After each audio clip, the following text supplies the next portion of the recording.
So I've played golf since I was about 6 and always loved the game. I used to go to driving range with my dad and my granddad. This driving range, actually, it didn't look like that back in the day. They spent a bit of dosh. It's very posh, I like it. I had a little bit of guidance from them on how to swing a club. It led me to become just as average as them, no offense. Let's just say on the 3rd hole at the pitch and putt over there, I've seen my granddad fully windmill a bunker clean of sand.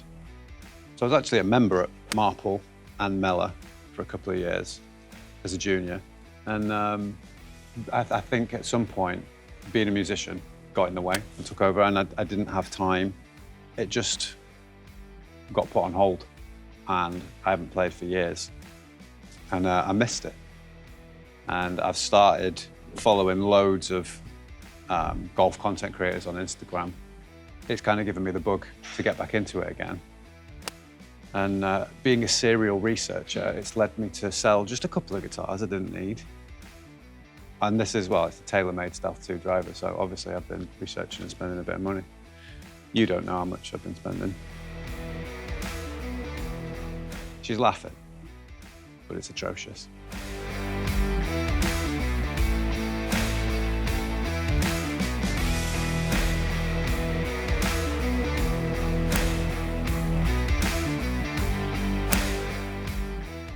I've got some concerns about getting back into the game. All of the stuff that I put out on the internet, YouTube, is coming from the place of, you know, I don't want to say expert, but I'm teaching, and I feel like I'm comfortable with my level of guitar. I'm not comfortable with my level of golf. I love it, but I'm going to be showing you just how shit I am. I want to bring that same discipline I brought to learning guitar and now teaching it to golf. I am not going to be happy with being average, and I'm determined. Well, let's say I've never shot under 90. That's going to be something that I want to do ASAP, and then it'll be 80, then it'll be 70. The thought of that is disgusting.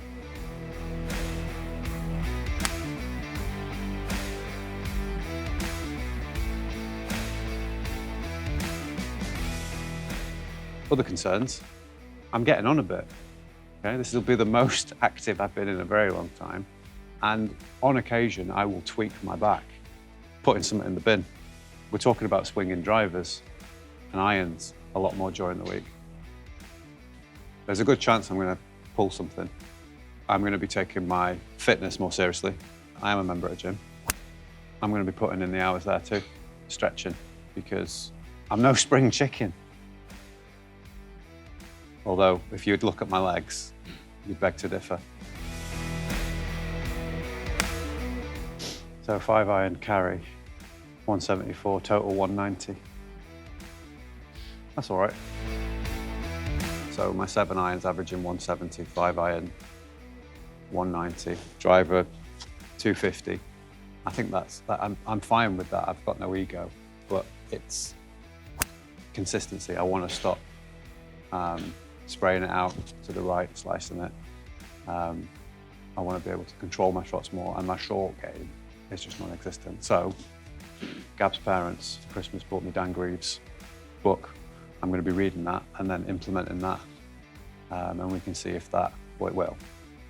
If I read the book, from what I've seen of Dan, he's an absolute genius, so I'm going to be reading that and then going out onto the golf course and practicing it and seeing if it, or just how much it will lower my score and improve my game.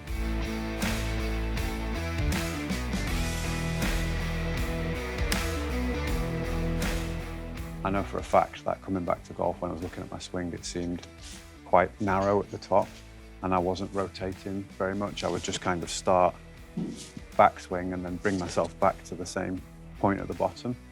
And I've been told to rotate and transfer my weight more. I started with a very kind of like, I have an interlocking grip, but it was very kind of like turned. And straight away, my teacher was like, can we try and get the golf grip into your fingers more and bring this right hand over to stop the slice? I'm always telling my students to stick with stuff. If you want to change something about the way you play guitar, you have to like do it for like weeks, months, and then it just sinks in, becomes baked in, second nature. I can't preach that and not practice it myself with golf. So anything I'm shown or anything I see online that I think is going to be valuable, I am going to stick with it and try and improve my game. Because I hate being shit, basically. I don't want to go out. I want to be able to go out and play golf with people and not stand on the first tee thinking, get me a second ball out the bag. This is going in the tree.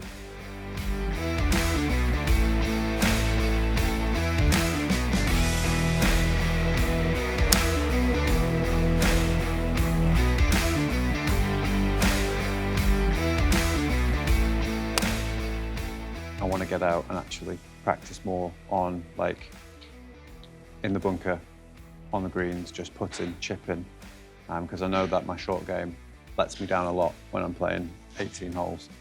I might hit a nice drive, a good approach shot, and then I can fat it 3 times into a bunker. A few windmill scoops of sand, and I'm shooting an 8 on a 4, and I'm not happy about that. I'd like to take some more lessons. I'd like to be more social, play with more people. I'd like 1 subscriber by the end of this year. 1 view on every video I put out. I've got loads of long-term goals. I've never played a links course. I've never shot under 90. I've never had an eagle. I've never had a hole-in-one. I've never had a filmed hole-in-one. Me and Rick Shields at least have that in common.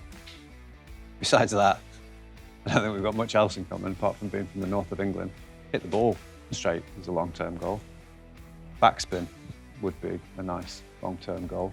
But I've got a load of long-term goals and I think they're going to make for good content. Obviously, there's a lot of content creators out there who have done all of these things. I'm just going to do them again, but with a massive gobsmacked look on my face.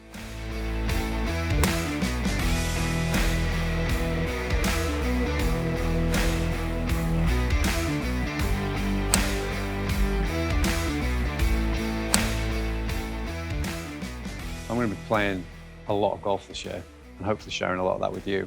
So if you've got any tips for me, please let me know in the comments below. I'd appreciate it. I do make an effort of reading through my comments on my other channel and replying. And of course, subscribe, like this video, hit the bell next to it. And all being well, I'll see you soon.